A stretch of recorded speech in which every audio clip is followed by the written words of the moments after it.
자, 나눠준 문제 중에서 추가적인 설명이 필요하다고 생각하는 문제들 몇 개 골라서 풀이하는 영상을 만들어 보도록 하겠습니다. 자, 먼저 107번 문제를 보겠습니다. 자, 그림은 축삭돌기에서 흥분이 1에 전도될 때 전하의 분포와 이온 통로를 통한 나트륨과 칼륨의 이동을 지금 보여주는 건데, 자, 이 문제 풀 때는 어디가 외부인지 어디가 내부인지를 잘 봐야겠죠? 자, 그리고 이제 이온의 이동을 봐야 되는데, 자, 요 B 구간을 보면 나트륨이 외부에서 내부로 지금 확산되고 있죠. 그래서 요 B 구간은 지금 현재 자, 탈분극이 일어난 곳입니다. B 구간. 여기는 현재. 그리고 C 구간을 보면 칼륨이 내부에서 외부로 나가고 있으니까 지금 이곳은 재분극이 진행이 되고 있는 거겠죠. 자, 시간 순서당 어떤 지점에 흥분이 발생했을 때 탈분극이 먼저고 재분극이 나중이잖아. 그래서 자, 지금 현재 B 구간은 탈분극과 지금 C 구간은 재분극인데, 자, 얼마 전에 바로 직전에는 무슨 상태였냐면 탈분극이었던 애는 방금 전에는 자극이 오기 전이니까 분극 상태, 휴지 전이를 가지고 있는 상태였겠죠. 하지만 C는 지금이 재분극이라면 바로 전에는 탈분극이었을 거란 말이야. 이런 상태였을 거고, 조금 더 전에는 아마 둘 다 분극 상태였겠죠. 시간 순서가 지금 이렇게 내려가는 거야. 자, 그러면 이걸 보면은 이 B와 C의 모습을 통해서 우린 뭘 알 수 있는 거냐면, 자, B와 C 중에서는 C가 먼저 탈분극되어 흥분이 발생했다는 걸 알 수 있는 거예요. 그래서 지금 보기 중에 지금 디귿에 대한 보기가 있는데, 자, 지금 이 문제에서는 흥분이 1에 전도된다고 했는데 방향이 안 나왔잖아. 방향이 안 나왔는데 요 순서를 잘 파악을 해서 C가 먼저 흥분했고 그 다음에 B가 흥분했으니까 현재 흥분이 오른쪽에서 왼쪽으로 이동하고 있구나를 알 수 있어야 되는 거예요. 그리고 지금 이게 맨 왼쪽에 A 상태를 보니까 현재 상태가 분극 상태죠. 아직 여기에는 흥분이 도달하지 않은 거야. 그래서 요 내용을 파악한 상태에서 한번 문제를 풀어보면은 그렇게 어렵지 않을 거예요. 자, 한번 보기는 따로 안 보겠습니다. 자, 그 다음은 109번 문제를 보겠습니다. 자, 요런 문제 풀 때는 요 A 대 H 대 I 대 뭐 Z선이 무슨 의미를 가지는지는 알고 있어야겠죠.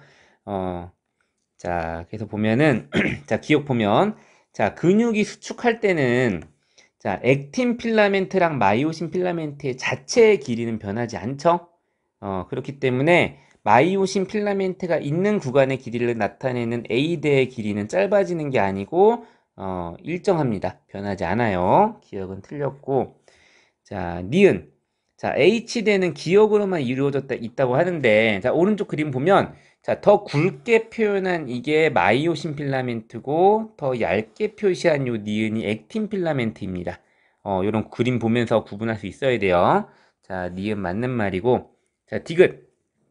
자, 근수축이 일어날 때는 액틴 필라멘트, 니은이 이 마이오신 필라멘트 사이로 미끄러져 들어가는데 그 미끄러져 갈 때 그 원리가 뭐냐면 자, 니은이 기억을 잡아당기는 게 아니고 기억 마이오신 필라멘트가 니은 액틴 필라멘트를 잡아당기는 방식으로 잡아당기고 그때 에너지를 소모합니다.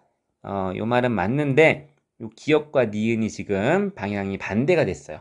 그래서 틀렸습니다. 그래서 정답은 니은만 맞으니까 2번이 정답이 되겠죠. 자, 다음은 111번 문제. 자, 세 개의 뉴런이 있다고 하는데 이렇게 연결이 돼 있는데 자, 기억 지점에 지금 자극을 준 상태예요. 기억에. 자, 축삭돌기의 어느 한 지점에 자극을 주면 흥분의 전도는 양방향으로 이동할 수 있죠. 그래서 자, B에서도 흥분이 발생하는 거고 자, C에서도 발생을 하는데 자, C에서 발생할 수 있는 이유는 뭐냐면 자, 뉴런과 뉴런 사이에 흥분이 이동하는 것은 흥분의 전달이라 그러죠. 그 전달 방향은 자, 한 뉴런의 축삭돌기 말단 여기서 그 다음 뉴런의 가지돌기 방향인 요 오른쪽 방향으로는 흥분이 전달될 수가 있어요. 그래서 C에서도 지금 흥분이 발생한 건데, 자, A는 보면은 자, 기억에 자극을 주고 나서 시간이 지났지만 아무런 반응이 없죠. 자, 그 이유는 자, 가지돌기에서 축삭돌기 쪽으로는 흥분이 전달되지 않기 때문에 A에서는 아무런 반응이 없는 겁니다. 자, 그리고 또 문제에서 무슨 조건을 줬냐면, 자, 자극을 준 기억 지점으로부터 B까지의 거리랑 C까지의 거리가 같대요. 그게 지금 어느 거리를 말하는 거냐면, 자, 요 기억부터 B까지의 거리랑 C까지의 거리가 같다고 하는데, 자, 여기서 우리는 뭘 해석해야 되냐면, B 같은 경우는 자극이 주어지고 요만큼의 시간이 걸렸을 때 흥분이 발생했다면 C는 B보다는 좀 더 오랜 시간이 걸려야 흥분이 발생하고 있어요. 거리가 같은데 왜 그러냐? 자, 기억에서 B까지 갈 때는 축삭돌기를 따라 흥분이 전도되기만 하면 되는데 기억에서 C로 갈 때는 이 시냅스를 통한 흥분의 전달 과정을 거쳐야 되죠. 그래서 요걸 통해서 흥분의 전도가 전달보다는 훨씬 빠르구나. 요런 정보를 알 수 있는 겁니다. 자, 그래서 보기를 보면은, 자, 가에 보면 A는 신경세포체의 위치가 조금 특이한 위치에 있는 걸 보니까 구심성 뉴런이 맞고, C가 이제 원심성 뉴런이 맞겠죠. 요거는 기본 개념에 대한 문제였고, 자, 니은. 자, 거리가 같을 때 흥분 전도보다 흥분 전달이 빠른 게 아니고 전도가 더 빠르죠. 전도가. 그래서 B까지 더 빨리 도달한 거니까. 그래서 이거 니은은 지금 외워서 푸는 문제가 아니고 위에 있는 조건을 보고 상황을 분석해서 푸는 문제였습니다. 그리고 디귿. 자, 흥분의 전달은 축삭돌기로부터 인접뉴런의 가지돌기 쪽으로만 일어난다. 자, 이거는 자, C에서는 흥분이 발생했지만 A에서는 발생하지 않은 이 결과를 보고 알 수 있는 사실이죠. 정답은 기억 디귿이 되겠습니다. 정답 4번이 되겠습니다. 자, 다음 문제는 121번 문제로 가겠습니다. 자, 121번을 풀어주는 이유는 아마 여러분이 여기 그림에 나와 있는 뭐 젖산이라든가 크레아틴, 인산 이런 단어들을 이제 못 들어봤을 것 같아가지고 한번 풀어주는 건데, 자, 지금 무슨 상황이냐면 내가 운동을 하는데 근육이 수축하는 데 필요한 에너지를 어떻게 공급하는가, 그걸 이제 보여주고 있는데, 자, 우리가 배우지 않았던 내용이 지금 등장해 버렸죠. 자, 우리가 알고 있는 에너지를 만드는 과정은 세포 안에 있는 미토콘드리아에서 진행되는 세포 호흡이 있습니다. 자, 세포 호흡이 뭐였냐? 자, 포도당과 같은 영양소를 산소를 이용해서 분해하는 과정이었죠. 자, 그 결과 포도당은 물과 이산화탄소와 같은 간단한 물질로 분해되면서 그 과정에서 에너지가 방출되는 게 세포 호흡이었는데, 자, 이렇게 에너지를 낸단 말이에요. 자, 그때 산소가 필요해. 자, 근데 이 문제에선 지금 무슨 상황을 이야기하고 있냐면, 자, 격렬한 운동을 할 때를 지금 이야기하고 있어요. 자, 급격하게 많은 에너지를 지금 필요로 한 상황이에요. 자, 그러다 보면 이제 무슨 문제가 발생하냐면, 자, 우리는 세포호흡을 하려면 충분한 산소가 필요한데, 이 산소가 공급되기도 전에, 산소가 이미 고갈됐는데, 더 공급되기 전에 그보다 더 많은 에너지를 필요하다 보니까, 자, 내 몸은 산소가 없는 환경에서 어떻게든 에너지를 만들어야 되는 상황에 처하는 거예요. 이게 지금 격렬한 운동을 할 때야. 자, 그러다 보면은, 자, 우리 세포는 이 포도당을 분해하는데, 자, 산소가 있을 때는 이거를 물과 이산화탄소로 완전히 분해해서 많은 에너지를 낼 수 있었는데, 산소가 없는 환경에서는 완전히 분해하지 못하고 약간 어정쩡하게 중간 산물을 만들면서 조금의 에너지만 만들게 되는데, 그때 만들어지는 중간 산물의 하나가 요 젖산입니다. 젖산. 여기 있는 젖산. 그 과정을 지금 보여주고 있는 거고, 자, 또 하나. 자, 크레아틴 인산은 크레아틴에 인산이 붙어 있는 건데, 자, 여기서 인산을 떼면은 크레아틴 인산은 크레아틴이 되겠죠? 그 뗀 인산을 어디다 붙이냐면 ADP에 붙여서 ATP를 만드는 거예요. 어쨌든 이런 다양한 방식을 통해서 산소가 없는 환경에서 궁여지책으로 에너지를 만들어내서 근육을 수축시키는 그런 과정을 지금 보여주고 있는 거예요. 자, 그래서 그림을 보니까 자, 기억. 자, 근수축에 필요한 에너지는 어쨌든 어떻게 공급이 되고 있냐면 자, 요 ATP를 분해하면서 얻고 있죠. 기억은 맞습니다. 자, 그리고 니은은 자, 크레아틴 인산이 분해되면서 바로 에너지가 방출되는 게 아니고 그때 방출된 에너지가 일단은 ATP에 저장이 되고 그 ATP를 통해 다시 근수축이 이루어지는 거예요. 니은은 지금 중간 과정을 거쳐 생략해 버렸기 때문에 틀린 말이 되는 거고 디귿 이 젖산과 같은 중간 산물을 만들면서 억지로 에너지를 만드는 과정은 산소가 부족할 때 일어나는 현상입니다. 그래서 디귿 틀렸죠. 그래서 121번의 정답은 1번이 되는 겁니다. 1번 우간토시.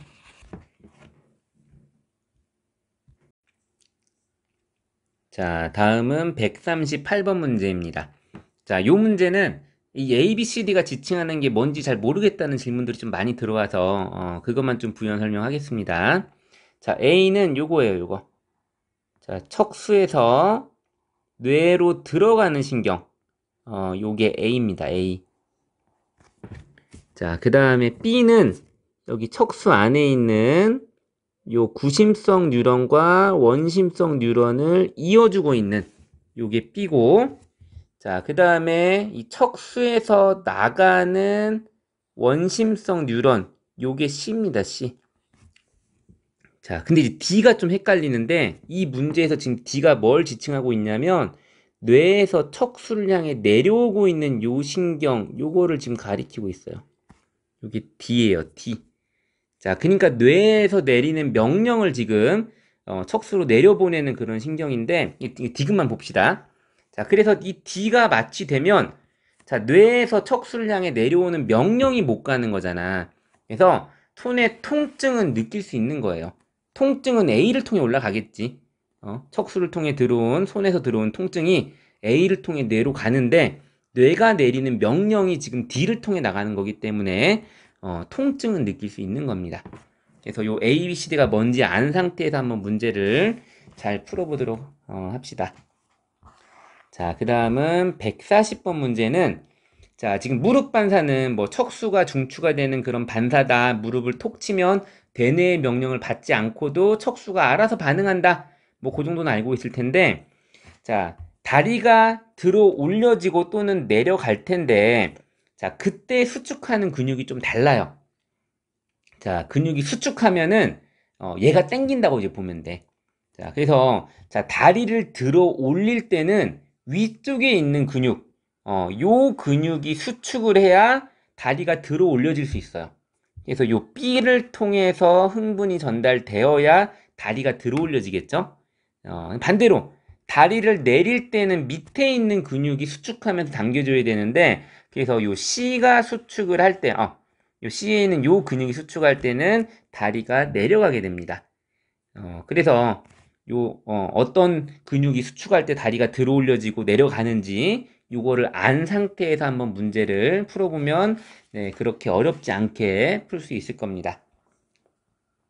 자, 그 다음은 조금 뒤로 넘어가서 153번 보겠습니다. 153번. 자, 그림 가는 위에 연결된 자율신경을 나는 뉴런 A를 자극하기 전과 후에 위 속의 pH 변화를 나타낸 거래요. 자, 보면은 자, 자율신경은 원심성 뉴런의 하나로서 교감신경과 부교감신경으로 이루어져 있죠. 자, 이 교감신경과 부교감신경 중에 하나를 지금 가해서 보여주고 있는 건데 자, 신경절 이전 뉴런이 길고 이후 뉴런이 짧은 걸 통해서 우리는 이게 부교감신경인 걸 확인을 해야 됩니다. 자, 그래서 얘는 부교감신경이고 자, 부교감신경의 역할, 교감신경의 역할 다 외웠죠? 이 부교감신경은 소화액 분비를 촉진하기 때문에 이 위에 작용할 때도 이 위액의 분비를 촉진하는 거예요. 그래서 자, 요 부교감 신경에 자극이 주어져서 A, B를 통해 위에 이제 신호가 전달되면 위액이 분비되는데 우리 위액 속에는 뭐가 들어있어요? 옛날에 중학교 때 배운 건데 자, 염산이 들어있죠. 강한 산성 물질이 들어있기 때문에 위액이 분비됐을 때 이렇게 pH가 떨어졌다. 이걸 지금 보여주고 있는 거예요. 우리가 물론 외우고 있지만 이 자료를 통해서도 자극이 주어지니까 위액 분비가 촉진되었구나. 이런 정보를 알 수 있으면 보다 쉽게 풀 수 있는 문제였습니다. 자, 다음은 160번 문제입니다. 자, 요거는 나 그림을 좀 설명을 해주려고 이제 선정을 했는데, 자, 일단 이 문제는 티록신의 분비에 대한 문제예요.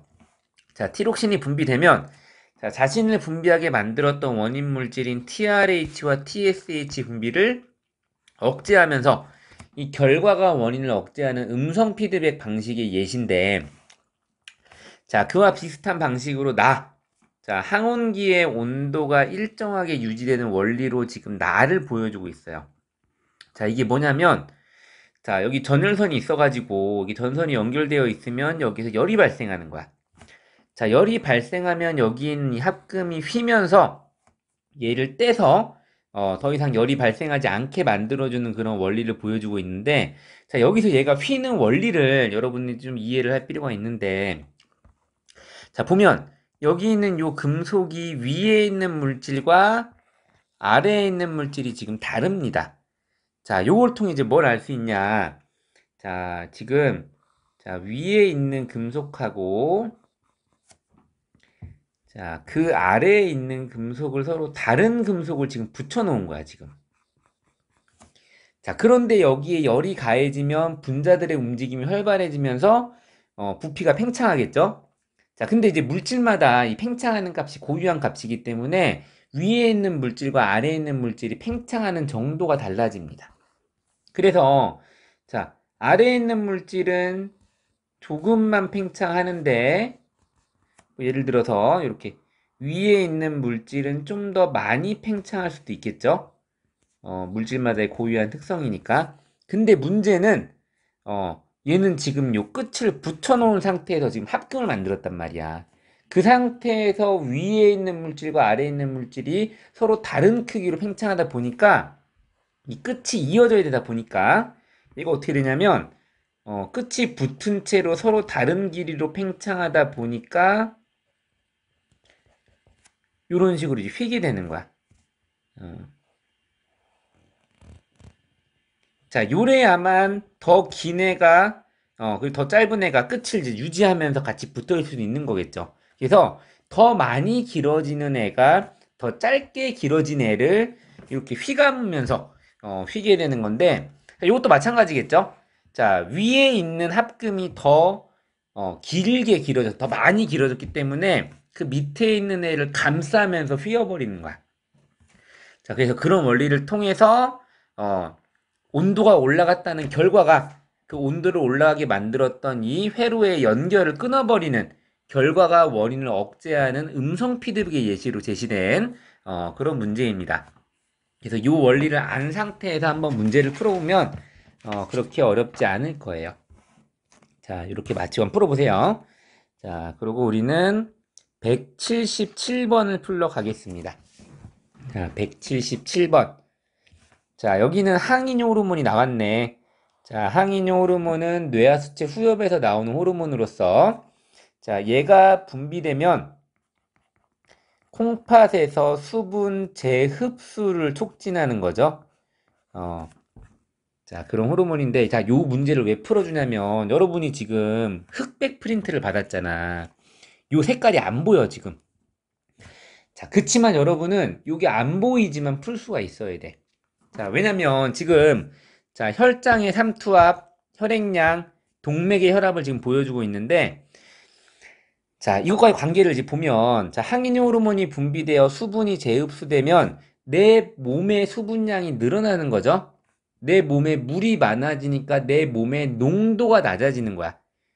농도랑 이제 삼투압이 이제 같이 커지고 같이 낮아지니까 농도가 낮아진다는 말은 이 항이뇨 호르몬의 분비를 통해서 우리 혈장의 삼투압이 낮아진다고 이제 표기를 하면 되겠죠. 자, 그리고 혈액량. 자, 혈액은 물로 돼 있잖아. 우리가 수분을 많이 재흡수하면 당연히 혈액량은 늘어나겠죠. 그리고 동맥의 혈압. 자, 혈액량이 늘어나니까 당연히 혈압도 증가하겠죠.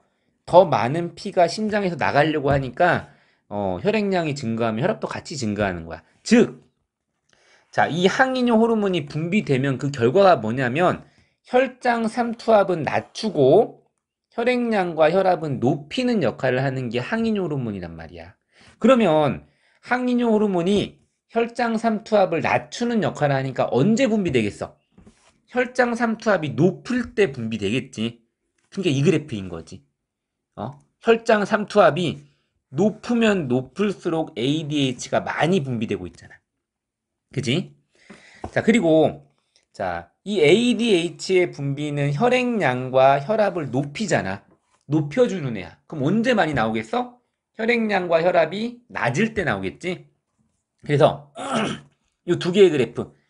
자, 혈액량과 혈압이 낮을 때, 낮으면 낮을수록 ADH가 분비 많이 되는 그래프니까 굳이 여러분들이 색깔을 구분 못한다고 해서 못 찾겠다고 못 풀면 안 되는 문제인 거야. 그래서 이 개념을 아는 상태에서 한번 문제를 풀어보면은 어렵지 않게 풀 수 있을 겁니다. 자, 그 다음으로는 183번 문제. 자, 여기는 지금 문제가 좀 옛날에 나왔던 문제야, 이거. 지금은 우리가 교과서에 코티솔이라고 하는 호르몬이 없잖아.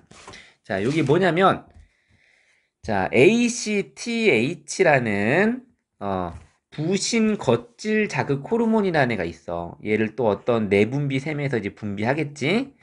그럼 얘가 누구를 자극하냐면 이름이 그거잖아. 부신 겉질 자극 호르몬. 우리가 부신 속질은 배웠지? 에피네프린 분비하는 곳으로서. 근데 얘는 그 부신의 겉을 자극하는 거야. 자, 부신 겉질을 자극하는데 이 부신 겉질에서 나오는 호르몬이 뭐라고 써 있냐면 코티솔이라고도 친절하게 나와 있네. 자, 코티솔인데, 자, 이 코티솔도 마찬가지로 뭐 하는 애냐면, 음성 피드백 하는 애거든. 코티솔의 분비량이 증가하면 ACTH의 분비를 억제해서, 자신의 분비량을 일정하게, 적당하게, 만들어주는 그런 음성 피드백을 하는 애 중에 하나인데, 자, 문제를 보면, 자, 코티솔을 약으로서 장기간 복용하고 있던 사람이야. 그러니까 이 사람은 약으로 이걸 먹었으니까 체내에 코티솔이 많았겠지? 그러다가 복용을 중단한 거야. 복용을 중단하니까 갑자기 코티솔의 양이 확 줄어들겠지? 그래서 코티솔이 많을 때는 음성 피드백에 의해서 억제되고 있는 ACTH가 코티솔 농도가 낮아지니까 이 억제를 안 받게 되니까 그 수가 늘어나겠죠? 그래서 ACTH가 많이 분비되니까 부신 겉질이 자극되고 부신 겉질에서 코티솔을 이제 분비하기 시작하는 거야. 그럼 이 늘어난 코티솔의 양은 음성 피드백을 통해 또 자신을 많게 만들었던 원인인 ACTH를 억제하면서 음성 피드백을 하니까 그 양이 다시 줄어드는 거겠죠? 그래서 이게 음성 피드백의 한 예시다라는 개념을 안 상태에서 문제를 풀면 또 어렵지 않게 풀 수 있을 겁니다. 자, 다음은 207번 문제입니다. 자, 그림은 HIV, 바이러스죠? 자, 에이즈를 일으키는 이 바이러스에 감염된 사람에서 일어나는 변화를 보여주고 있는데, 자, 이 바이러스는 내 몸에게는 이제 병원체잖아. 자, 항원으로 인식이 돼서 내 몸이 얘에 대해 반응하기 위해서 항체를 만들 거야. 여기 보면, 자, 이 바이러스에 감염이 되면, 자, 요게 지금 요 점선이 HIV죠? 자, 바이러스가 내 몸에 엄청 많이 들어와. 자, 그쯤 내 몸에서는 얘 방어하기 위해서 항체를 만듭니다. 이렇게. 자, 그래서 이 항체가 활동하니까 이 바이러스의 수는 좀 줄어들겠죠? 자, 하지만 이제 이 바이러스가 들어와서 내 몸에서 무슨 일을 하냐면 내 몸에 있는 T림프구들을 공격을 합니다. 자, 우리 면역 반응 배울 때 T림프구 굉장히 중요한 역할을 했죠? 자, 세포성 면역과 이 체액성 면역을 모두 이 보조 T림프구의 연락을 받아야 진행할 수 있는 일이었잖아. 요런 애들이 없어지는 거야. 그러면 내 몸에서는 세포성 면역이나 이 체액성 면역, 항체를 만드는 이런 모든 작용들이 다운되는 거야. 그게 잘 안 돼. 그래서 면역 결핍증이라 그러는 거야. 면역력이 떨어진다. 자, 그래서 이 T림프가 떨어지다 보니까 이 항체를 만드는 작용마저도 같이 떨어지겠지. 떨어지는 거야. 그러면서 이제 HIV 바이러스는 자신의 모습을 좀씩 변형해 가면서 기존의 항체에게는 이제 공격당하지 않으면서 내 몸에서 계속 살아가는데 내 몸은 이미 지금 T림프가 지금 망가져 버린 상태가 돼 버리기 때문에 면역력이 급도로 떨어지는, 그래서 굉장히 가벼운 질병에 걸려도 그거에 대한 방어를 적절히 하지 못하고 크게 아픈 그게 이제 에이즈라는 질병입니다. 자, 그래서 기억을 보면은 자, HIV는 T 림프구만 공격한다. 그럼 그럴 수 있지. 근데 자, 이제 항체는 정상적으로 생산된다고 하는데 물론 이제 항체를 만드는 형질 세포는 B림프구 출신이지. 그래서 B림프구 공격 안 받으니까 할 수 있는 거 아니냐고 할 수 있는데 이 B림프구가 증식하고 분화하는데 T림프구, 그 보조 T림프구가 결정적인 역할을 하기 때문에 역시 영향을 받습니다. 그래서 보면 항체의 양도 줄어들고 있잖아. 그치? 정상적으로 할 수 없는 거고. 자, 그 다음 니은에 자, 가 구간에서는 항원항체 반응이 일어났다. 그래서 HIV 바이러스가 일부 제거됐다. 그렇죠? 항체가 나오면서 바이러스는 지금 줄어들고 있어요. 이 구간에서. 초반에는 이런 일이 벌어집니다. 디귿. 자, 구간 가는 항체가 만들어진 걸로 봐서는 이 항체를 만드는 형질세포가 만들어졌겠죠? 이건 좀 당연한 소리네. 그래서 이 문제의 정답은 4번입니다. 자, 이렇게 HIV 바이러스는 그 자체로 무서운 게 아니고 얘가 파괴시키는 T림프구, 그로 인한 나의 면역력 결핍이 큰 문제를 일으키는 그런 질병입니다.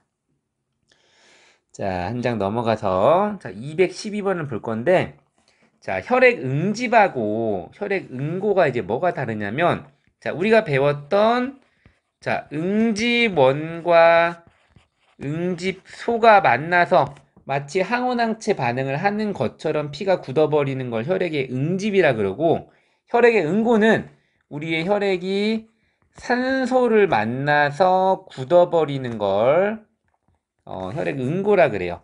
굳어버리는 거. 그래서 혈액의 응집은 항원항체 반응에 해당하는 게 맞지만 단순히 공기를 만나서 굳게 되는 혈액 응고는 항원항체 반응으로 쳐주지 않습니다. 이거 아마 수업 때 따로 언급을 안 했던 것 같아가지고 다시 설명해 줬습니다. 자, 그리고 마지막으로 이제 215번 문제.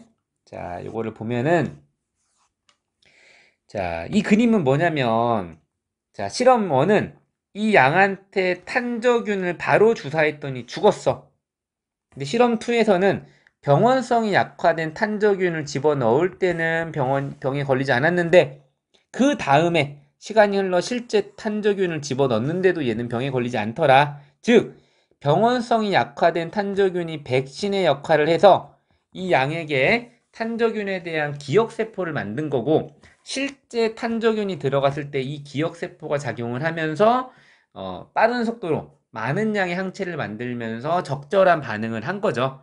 살아남은 건데, 자, 백신의 원리 찾는 건데, 자, 기억 맞죠?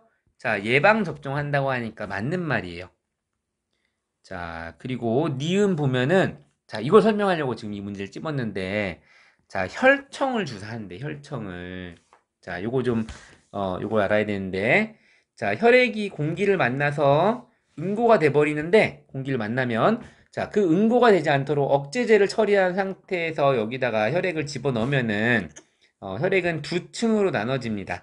아래쪽에는 무거운 혈구들이, 그리고 위에는 뭐 혈장 또는 자, 혈청이라고 부르는 그런 액체 성분이 남게 되는데, 자, 보면, 자, 니은은 파상풍에 걸린 사람에게 말에서 채취한 혈청을 주사한대요. 자, 요 혈청에 뭐가 들어있냐면, 여기에는 항체가 들어있어요. 항체. 즉, 항체를 그냥 넣어준 거야. 기억세포를 만들어주는 그런 작업을 한 게 아니고, 병원체에 맞서 싸우는 항체, 그게 말에 있나 보지? 말에 피에 들어있는 그 항체를 끄집어내서 파상풍에 걸린 사람한테 집어넣는 거야. 예방하는 게 아니지. 그래서 혈청을 주사했다는 말은 그 안에 들어있는 항체, 이 방어, 면역 단백질 자체를 집어넣었다는 뜻인 거고, 자, 그러면 이제 기억세포를 넣어주고 싶으면 어떻게 해야 되냐면, 기억세포는 사실 어디 있냐면, 따지고 보면 혈구 여기 위치에 있겠죠? 무거운 거 가라앉아 있는 거야. 여기에는 이제 세포들이 가라앉아 있기 때문에, 뭐 기억세포를 넣어주고 싶다, 또는 형질세포를 넣어주고 싶다 하면은 혈청이 아닌 요 아래층에서 꺼내야 됩니다. 어쨌든 요 니은에서 말하는 혈청은 항체를 집어넣은 거다. 뭐 형질세포나 기억세포 집어넣은 게 아니다. 그래서 얘는 요 백신과는 좀 거리가 먼 예시가 됩니다. 디귿에 자, 신쌀 먹인 닭과 쌀 결을 섞어 먹인 닭이 병원에 걸린 여부. 이건 그냥 영양분에 대한 이야기죠. 쌀 결을 섞여 먹었더니 영양분이 충분해가지고 병이 안 걸렸다. 이런 내용이니까 뭐 기억세포가 만들어지는 백신하고는 별로 무관한 이야기입니다. 그래서 맞는 말은 기억만 되겠습니다. 자, 이렇게 해서 기본 문제에 대한 몇 문제 골라 푸는 거는 여기까지 하도록 하겠습니다. 네, 고생 많았습니다.